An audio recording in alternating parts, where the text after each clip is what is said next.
नमस्कार। आज हम करने जा रहे हैं सर्वनाम। तो सर्वनाम क्या होता है? शब्द सबका नाम, यानी सबके नाम की जगह जो प्रयुक्त होंगे वो सर्वनाम होंगे। एग्जाम्पल से क्लियर करती हूँ। एक गांव में एक गरीब किसान रहता था। किसान के 4 बेटे थे। किसान के बेटे हमेशा आपस में लड़ते रहते थे, इसलिए जो किसान था वह बहुत अधिक चिंतित रहता था। ठीक है। एक दिन किसान ने एक तरकीब सोची। वो क्या तरकीब थी आगे हम जाके कहानी में देखेंगे, लेकिन हम एग्जाम्पल दे रहे हैं, उसको समझने की कोशिश करेंगे। वैसे तो इस गद्यांश के सभी वाक्य जो भाव की दृष्टि से बिल्कुल सही हैं, यानी किसान के बारे में प्रयोग किया जा रहा है शब्द, परंतु हिंदी भाषाभाषी इन वाक्यों को कभी इस तरह नहीं बोलेगा। वह बार बार हर वाक्य में किसान जो संज्ञा शब्द है उसे दोहराना नहीं चाहेगा। इस गद्यांश का सहज तथा मान्य रूप क्या होगा वो आगे हम अभी देखते हैं। एक गरीब किसान रहता था। उसके 4 बेटे थे, यानी किसान की जगह प्रयोग किया उसके। वे हमेशा आपस में झगड़ते रहते थे बच्चों की जगह, इसलिए वह बहुत चिंतित रहता था। किसान के लिए क्या आया? वह एक दिन उसने एक तरकीब सोची, अर्थात पहले वाक्य में जो संज्ञा यानी किसान शब्द आया, यदि आगे वाक्य में उसी संज्ञा के विषय में बात की जा रही है तो हम उस संज्ञा को नहीं दोहराएंगे, यानी किसान शब्द को नहीं दोहराएंगे, बल्कि उसके स्थान पर अन्य शब्दों का प्रयोग करेंगे जिन्हें सर्वनाम कहते हैं।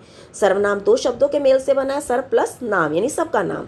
ऐसे शब्द जो सबके नाम के बदले प्रयुक्त किए जाएंगे वो सर्वनाम कहलाएंगे। तो संज्ञा के स्थान पर प्रयोग किए जाने वाले शब्दों क्या कहते हैं? सर्वनाम। जैसे मैं, तुम, वह, आप, कौन आदि। आप, कौन आदि। सर्वनाम के भेद। तो सर्वनाम के भेद कितने हैं? 6 भेद हैं। सबसे पहला भेद है पुरुषवाचक, निश्चयवाचक, अनिश्चयवाचक, संबंधवाचक, प्रश्नवाचक और छठा निजवाचक। सबसे पहला जो हम भेद करने जा रहे हैं वो है पुरुषवाचक सर्वनाम। एग्जाम्पल से हम क्लियर करते हैं। रवि कहने लगा, तुमने देखा भाई साहब ने अखबार पढ़ा, मैंने उन्हें कैसे मनाया। उपयुक्त वाक्य में 3 सर्वनाम हैं, मैंने, तुमने तथा उन्हें। तो मैंने कहने या बोलने वाले के लिए प्रयोग किया गया है, तुमने सुनने वाले के लिए तथा उन्हें अन्य पुरुष के लिए प्रयोग किया है। ये शब्द क्या कहलाते हैं? पुरुषवाचक सर्वनाम। जो सर्वनाम शब्द बोलने वाला, ये जो बोल रहा है उसके लिए प्रयुक्त हो, वो वक्ता, सुनने वाला श्रोता और जिसके बारे में हम कुछ कहते हैं उसके लिए प्रयोग किए जाते हैं, उन्हें पुरुषवाचक सर्वनाम कहते हैं। पुरुषवाचक सर्वनाम के 3 भेद हैं। उत्तम पुरुषवाचक सर्वनाम, तो इसको भी क्लियर करते हैं। बोलने वाला जिन शब्दों को अपने लिए प्रयोग करे, ठीक है, अपने लिए, वे उत्तम पुरुषवाचक सर्वनाम कहलाते हैं। जिसके लिए जैसे मैं, हम, मेरा, हमारा, हमने, हमें आदि। उदाहरण, मैं आपकी शरण में आया हूँ। मध्यम पुरुषवाचक सर्वनाम। वक्ता जिन शब्दों को सुनने वाले के लिए प्रयोग करे वे मध्यम पुरुषवाचक सर्वनाम कहलाते हैं। जैसे कि मैं बोल रही हूँ तो मैं उत्तम हूँ, आप सुन रहे हैं मध्यम हो गए। इसके एग्जाम्पल ले सकते हैं, जैसे तू, तुम, हम, तुम्हें, आपने आदि। तो उदाहरण है, आप बैठ जाइए, यानी कि सामने वाले को मैं कह रही हूँ तो आप मध्यम हो गया। अन्य पुरुषवाचक सर्वनाम। वक्ता जिन शब्दों को ना तो अपने लिए ना ही सुनने वाले के लिए बल्कि अन्य के लिए प्रयोग करे वे अन्य पुरुषवाचक सर्वनाम कहलाते हैं। जैसे वह, उसने, वह, उन्होंने, उन्हें, उसे आदि शब्दों का इस्तेमाल किया जाता है अन्य के लिए। आपने एक चीज का ध्यान रखना है, यदि एक ही वाक्य में कर्ता की जगह उत्तम, मध्यम तथा अन्य पुरुष तीनों का प्रयोग किया जाए तो पहले मध्यम पुरुष आता है, ठीक है, फिर अन्य और सबसे अंत में उत्तम पुरुषवाचक सर्वनाम का प्रयोग किया जाता है। वो शुद्ध होगा। जैसे मैं, तुम और वह चलेंगे, ये अशुद्ध है, तो हमारा शुद्ध क्या होगा? तुम, वह और मैं चलेंगे, ये शुद्ध रूप होगा। निश्चयवाचक सर्वनाम।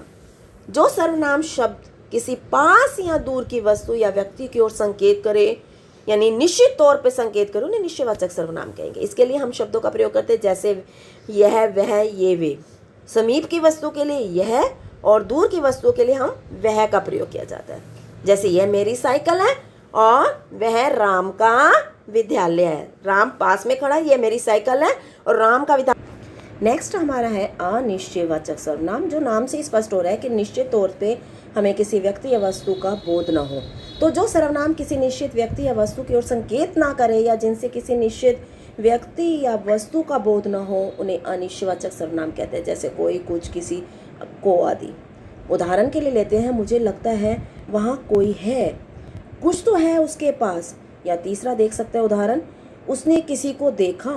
तो हमने याद रखना है इस चीज़ को, कोई या किसी को प्रयोग किया जाए तो वो व्यक्ति के लिए प्रयोग किया जाएगा और कुछ जो प्रयोग किया जाता है वो वस्तु के लिए किया जाता है। तो आपको समझ आ गई होगी, ठीक है। तो नेक्स्ट हमारा जो है वो है प्रश्नवाचक सर्वनाम। तो प्रश्न से स्पष्ट हो रहा है जो सर्वनाम किसी व्यक्ति, प्राणी, वस्तु या घटना आदि के बारे में प्रश्न का बोध करवाते हैं उन्हें प्रश्नवाचक सर्वनाम कहते हैं। हम इनके लिए कौन, क्या, किसने, किसको, किसे आदि का शब्दों का प्रयोग करते हैं। तो उदाहरण देखने का प्रयास करेंगे। उदाहरण कौन, कौन आया है, किसी व्यक्ति के लिए प्रयोग किया गया है। तुम्हें क्या चाहिए, तो किसी वस्तु के लिए इसका प्रयोग किया गया है। नेक्स्ट हम करने जा रहे हैं संबंधवाचक सर्वनाम।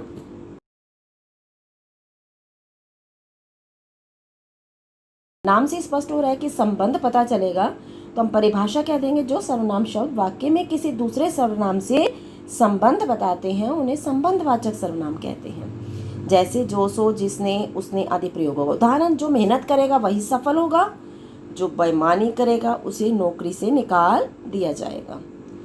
लास्ट हमारा है निजवाचक सर्वनाम। निज माने अपना, तो निज का शाब्दिक अर्थ है अपना। कुछ सर्वनाम शब्द होते हैं जिनका प्रयोग स्वयं के लिए किया जाता है तथा जिनसे अपनेपन का बोध होता है, उन्हें निजवाचक सर्वनाम कहते हैं। जैसे इसके लिए हम प्रयोग करते हैं स्वयं, खुद, अपने, अपने आप ही आदि। उदाहरण, मैं ये काम स्वयं कर लूँगा या मैं स्वयं चला जाऊँगा, यानी कि खुद कर लूँगा।